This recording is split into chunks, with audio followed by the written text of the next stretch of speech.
right, welcome everybody to this panel where we dive into the realm of augmented reality and virtual reality. There has been a lot of noise around that recently. You've probably heard it, the Apple Vision Pro being all over the media, but nobody really knows what it's for, where can you implement it, and that's why we have our experts here today who are gonna tell you more about AR, VR, and XR, and especially how you as a company can benefit from these technologies today already. So we have a more NFT crypto space expertise here. On the other side, Sönke, our XR expert, but I'll leave the word to you to have a short introduction of yourselves and your companies.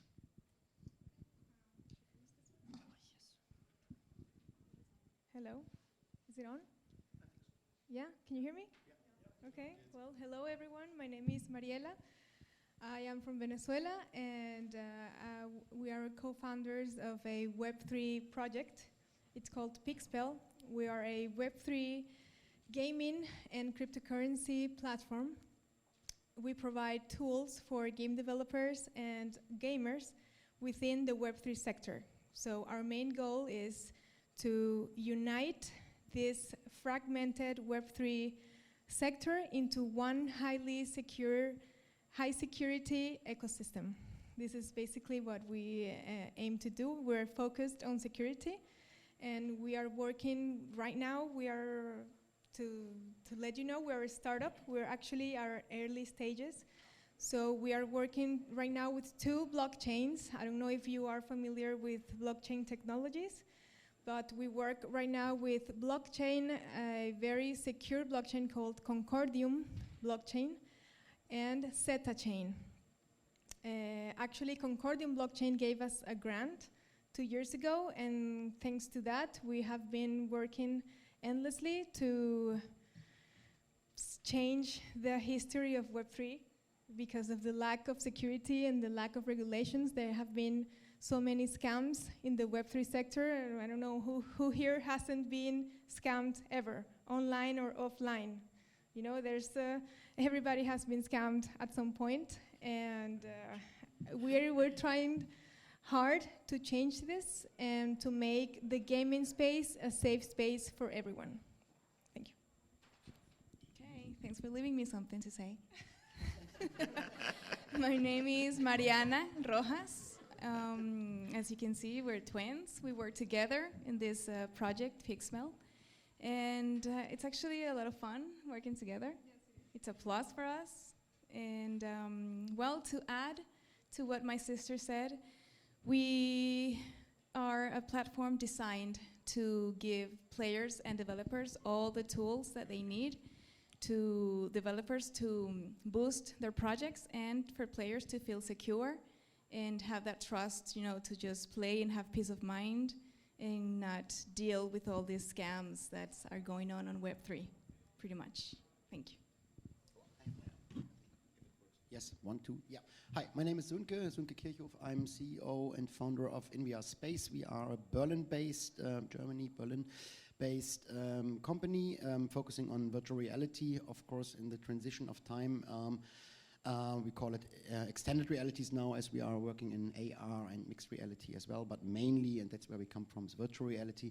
We have a small branch in Hamburg and one in Munich, so we're a little bit like all over Germany, working mainly on international co-productions or international projects. Since 10 years now, I came from filmmaking and then transited to 360 video, and then we recognized, oh, there's so much more to do in virtual reality, adding layers of interactivity, going into gaming, and so we moved away from the path of linear filmmaking to something completely different, highly innovative. That's what drives us as well, to develop stuff that is not there yet or that is not feels like outworn paths. So from volumetric capture of human beings to in 2018-19, it wasn't from one day to another. We developed our first metaspace platform, we called it social VR platform back in the days, even if we gave it the name Metaspace. I think half a year later, Facebook changed the name to Meta, and we were like, oh, that's interesting. We still didn't register MetaSpace, but I think now it's too late anyway. So yeah, we are creating VR experiences from games like classic dance games to interactive stuff that perhaps in terms of format or genre doesn't really fit into something that you would know from classic gaming or linear films. That's me in a nutshell. Right. Thank you guys for the intro. Last but not least, a quick intro about myself. My name is Manuel. I'm CEO at Amazing.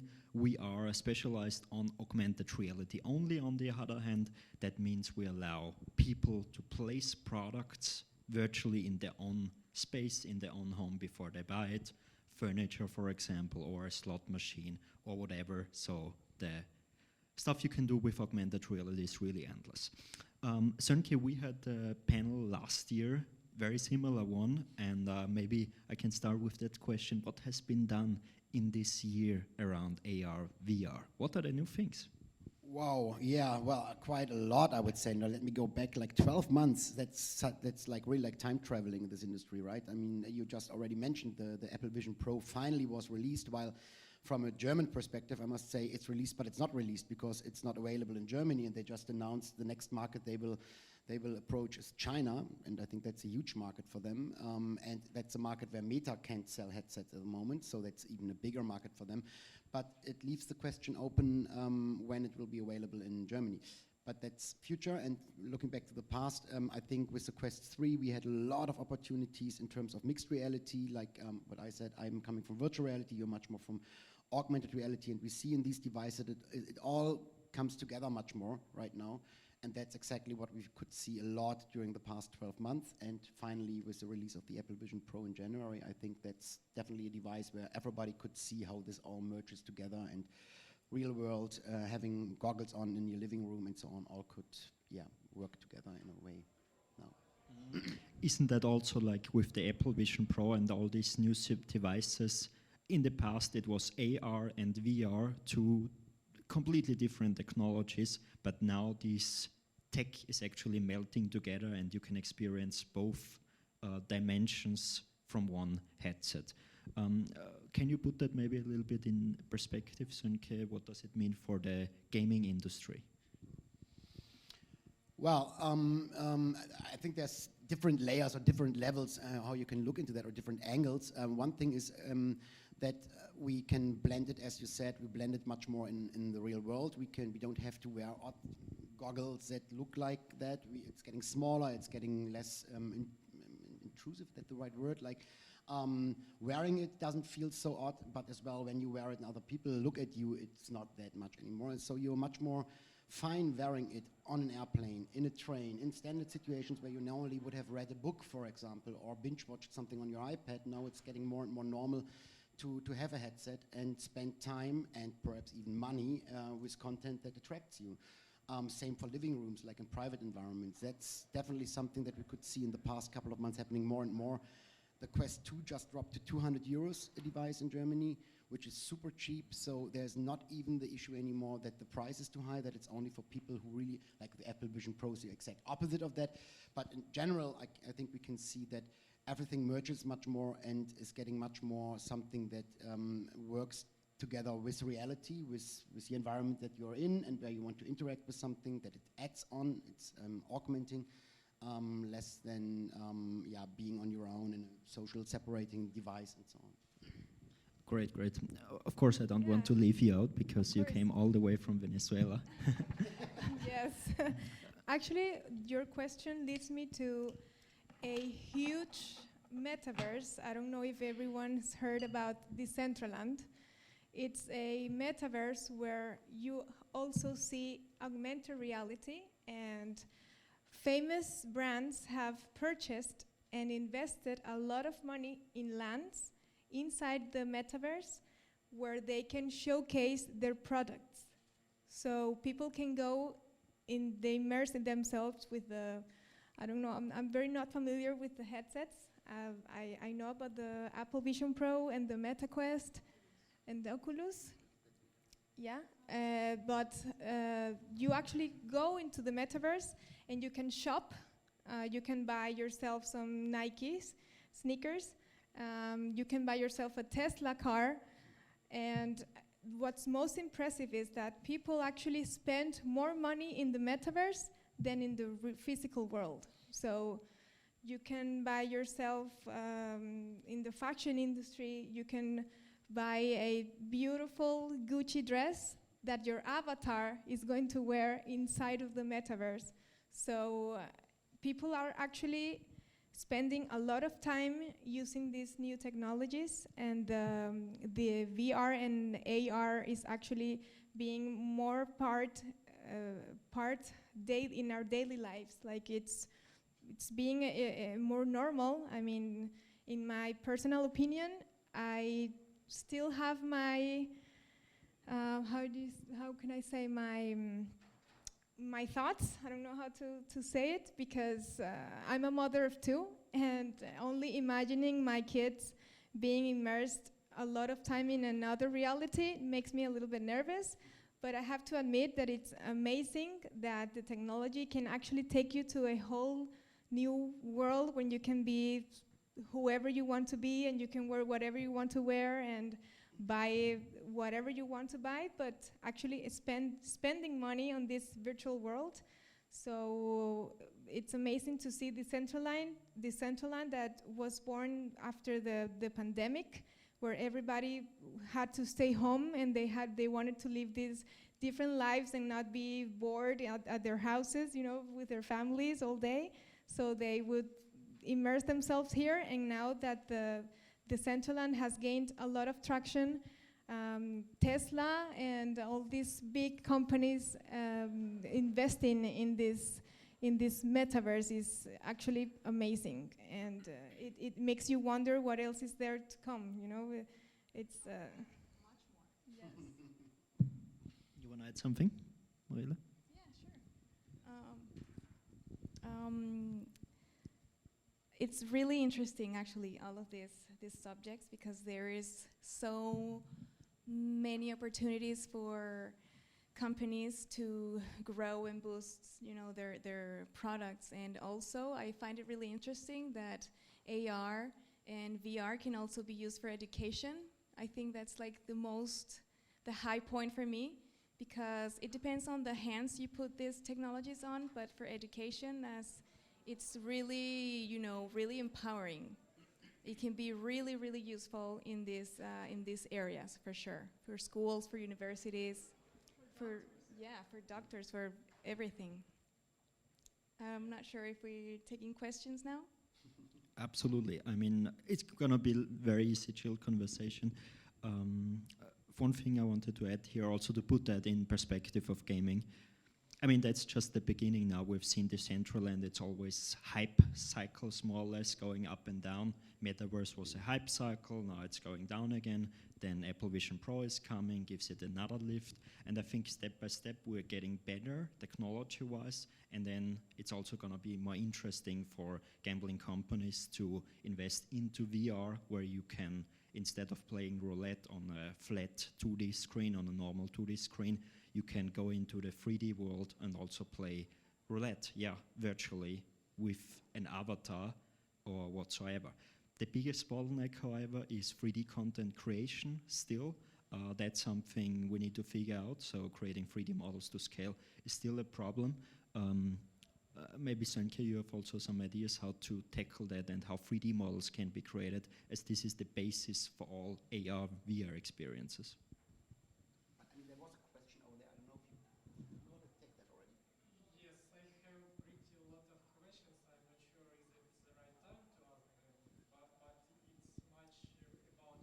about Tesla, etc. Like, do we have real cases of big casinos that bought some sort of land or build their online casino and metaverse?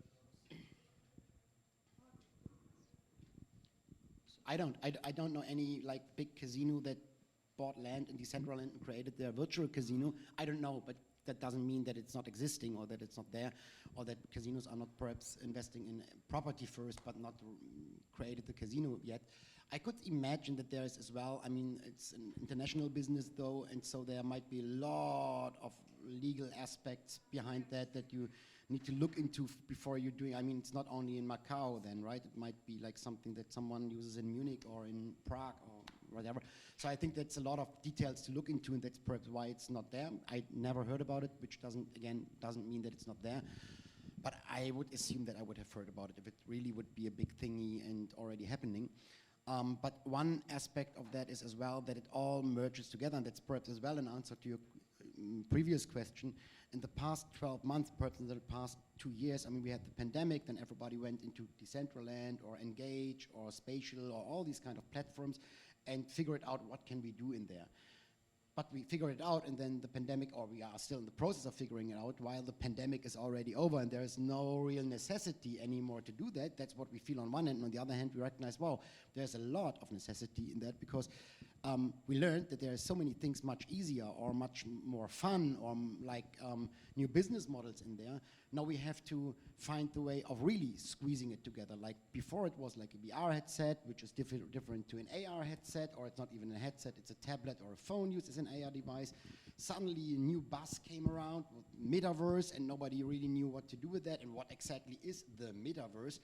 And now we understand much better that metaverse users can sit in front of a computer, but it's much more immersive and much more appealing if you do it in an immersive headset like a VR headset, but it'll transit in the next couple of months for sure into other devices as well that might be looking like a Ray-Ban glass, where you can tap twice and you have a virtual reality headset, or once and it's an augmented headset until the battery is low, and then it's just a normal glasses. And there you can do all these things that are partially the metaverse happening in there. And I think exactly in these moments, we are dealing much more with these kind of bigger business models on one hand.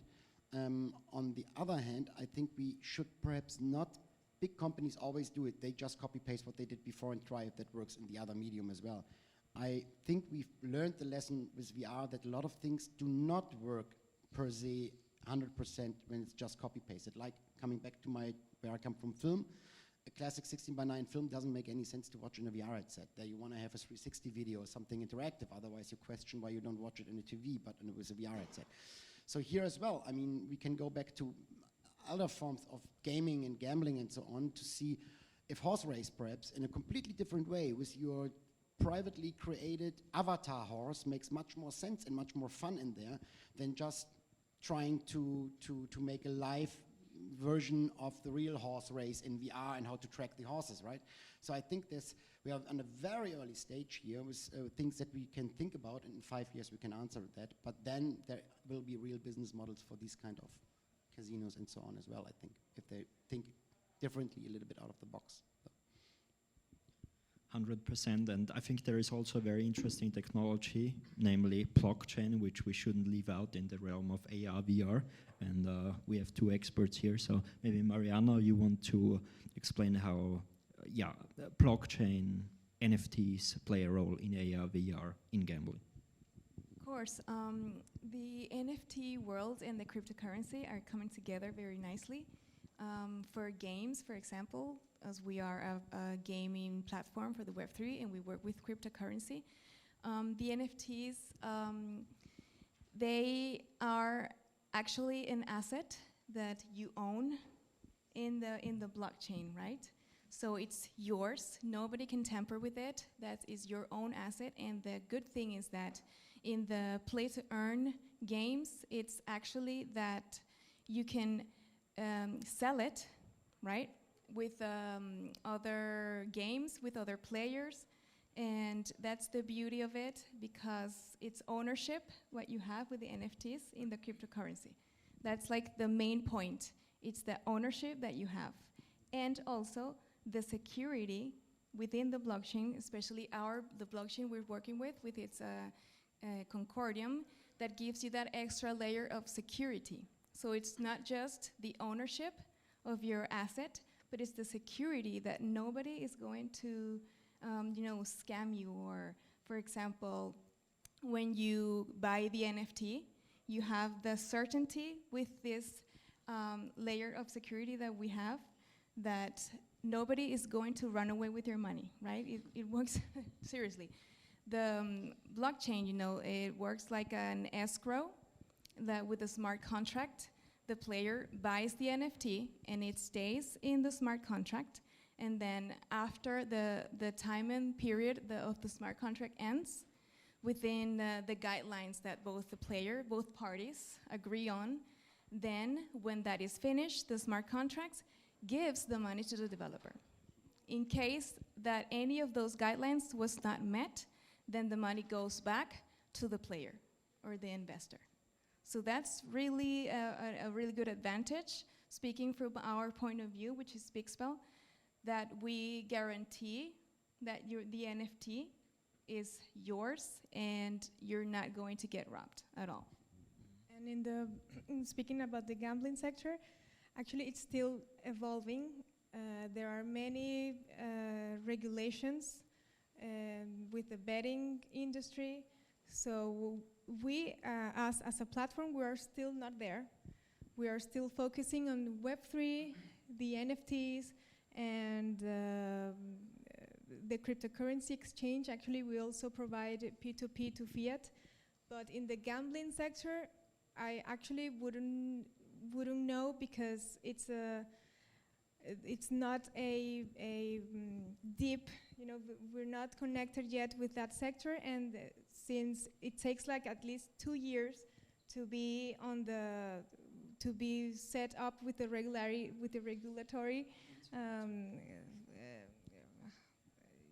the security of the regulations. It's a different thing for Web3, and it's a different thing for iGaming, actually. So we're still at early stages. We're not very familiar with the gambling sector, so we're still focusing on one thing first and getting to know better the iGaming sector. Definitely. So it's a wide sector, complex. You have to go step by step, step by step. But definitely, there's a big future there. Mm-hmm. Definitely.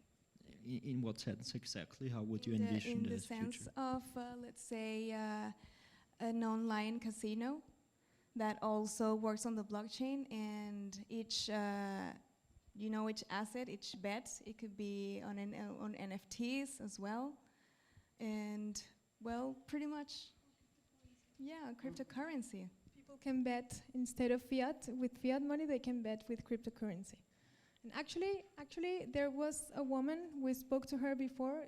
She had a casino and a poker company, and they work with cryptocurrency.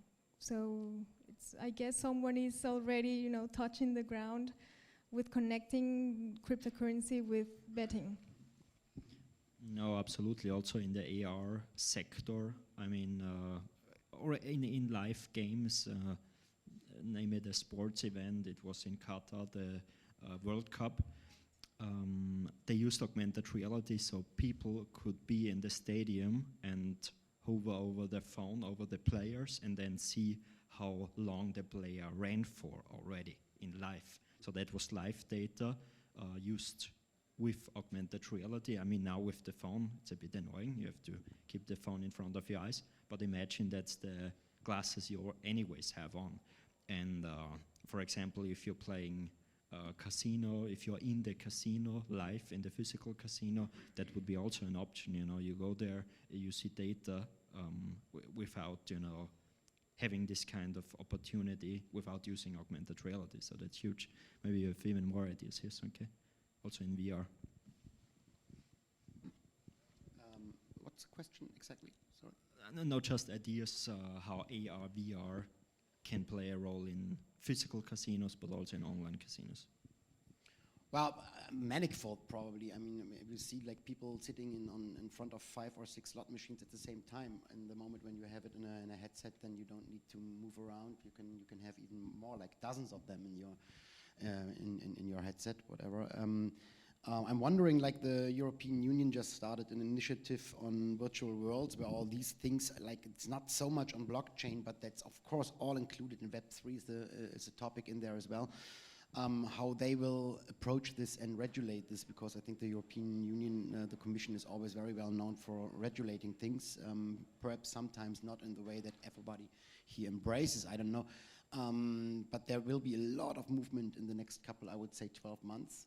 The announcement is that they want to They brought all the associations on the table and just to tell them that they will create their own association and all other existing associations will be obsolete by that moment. So they really throw some stuff in the room now where we recognize there is a lot, probably too late, and as you say, 2 years is a time frame that you're talking about. There's so many things happening in 2 years. I'm wondering if the Commission will know exactly where they want to go in 2 years' time and how much of speed we can bring in the developments of these things. But I'm super confident that there's a lot of movement in there, and if the Commission already recognizes this, that's a clear sign for that as well. That's great. I mean, it's always slower than we think it is, but it's getting in the right direction. How does it actually look like in South America, regulation-wise, around NFTs? Is it easier than here in Europe or in North America? Actually, we are far behind. There is no such thing as regulations on cryptocurrency in Latin America. In El Salvador, I think they're doing some good things. Even I think the president is holding a lot of Bitcoin there.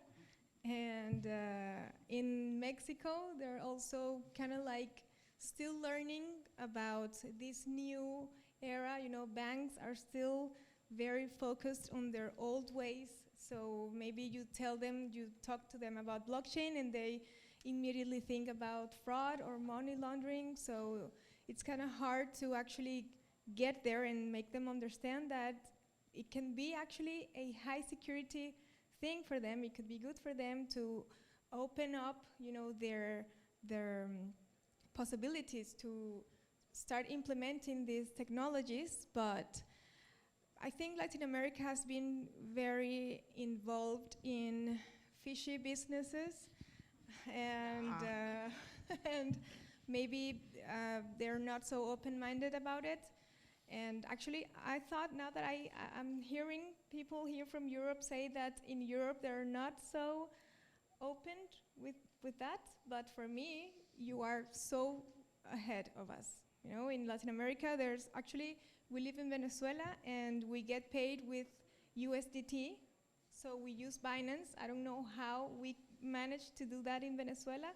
We can connect our bank account to the platform, and then we can exchange USDT to our local currency, which is not very smart, but is the only option we have, because our local currency, it's pretty much, I'm not going to say worthless, because I don't want to be harsh, but it's worthless. So in Latin America, we have so much to learn still, to be prepared, you know, to encounter these big technologies. I don't think we're there yet. We're not ready yet. And we thought we could handle it in Mexico because our company was first registered in Mexico. But the bank was like, we wanted to have synergy with the bank, so that because we offer P2P transactions, we wanted to partner with a bank, and they would like, oh, no, blockchain, no, thank you. Cryptocurrency, no, this is not the place. So we had to shut down the company there and go to Portugal, and actually we opened an account in a bank there called Bison. They have the regulations, they know about cryptocurrency, they are more open-minded, so I think, yeah, Europe is much better to open a Web3 cryptocurrency company, whatever related with that kind of technology. Interesting. Do you want to add something? Well, yeah, what can I say? Especially Venezuela, you know? It's like the most far behind country. It's the truth, you know? It's the truth. We have to be real, you know? I really wish that the mindset of the economy in Venezuela changes eventually, hopefully, because I believe that it is a country where it has many things to offer to the world, the entire world, not only by its sightseeing, but there are actually people, hardworking people there, and I believe that the cryptocurrency technologies could really boost all the projects there. It's just that the mindset, they're really close-minded. They don't think about these things. They care about other things, you know, other type of commerce. But actually, there is a niche in the blockchain industry in Venezuela. Back last year, there was an event called Caracas Blockchain. So there are people working in the industry. There is blockchain, but it's a very Enthusiasts. small niche, a very small niche. So hopefully, it will get bigger and bigger, and we can go side by side with European people in technology. That's a very good mindset, very good mindset. I think that's one of the examples how tech can be used for good, because I feel like crypto, especially Venezuela, if we're talking there is hyperinflation, if people have the chance to hold crypto, it's much safer in a sense than the currency, even the cash. So that's a great example. We have like 5 minutes left. Do you have any questions? That was fast. While thinking about question, I want to add, I mean, sometimes there is an opportunity in these kind of things. Perhaps, I mean, it's a matter of time and nothing that we can agree on or discuss today here. But looking from a German perspective and seeing that a lot of people in Germany consider the same for Germany, it's like nothing works anymore, trains are not in time, like this. It feels a little bit like as if we would have like reached the status of a third world country in a way, which we ain't. But at the same time, and when I introduced myself, I think I said that we are innovating all the time and thinking out of the box, or trying to think out of the box. It's super complicated in a country or in a structure, I would say all over Europe, where you have so many things established, outworn paths, but nobody leaves them because it's like that. It's in the law, it was always like that. In Germany, you can still buy houses cash. That's totally fine. And that's how many houses are sold and bought, because of obvious reasons. So, this will not change so fast, because I mean we just went through the process of legalizing cannabis in Germany, and it should be legalized by the 1st of April. It should, because it can still happen that something is coming in between because someone found something. So it's super hard to change the things if they are established as much as they are. While I have the feeling perhaps South America, Latin America is at a point where, if politicians do it right, you have much more opportunities to tap into this new field where banks are where the inflation is so high, and thoughts about how to get this under control again might work much better with a new currency that's called cryptocurrency in the end. And in the casino sector, this is a quick closing. We used to have a lot of casinos back in early 2000s, and then famous Chavez, I think you all heard of him, he suddenly closed them all. There were no casinos anymore, but maybe 4 or 3 years ago, after the pandemic, right? We started actually seeing casinos opening again, and I don't know if it's money laundering or what, but we have huge casinos now in Caracas and in other parts of Venezuela that are a little bit more touristic. So we're going to have some gambling activities more often there. Good tip, maybe anybody wants to dive into a new market. South America? Venezuela for gambling. Yeah. Any other points from the audience? Questions? Okay, then I would close it up. Thank you so much for Thank being you. here. Thank you so much for Thank you listening. everyone Yes, for Thank you, everyone. Alex, well. being here.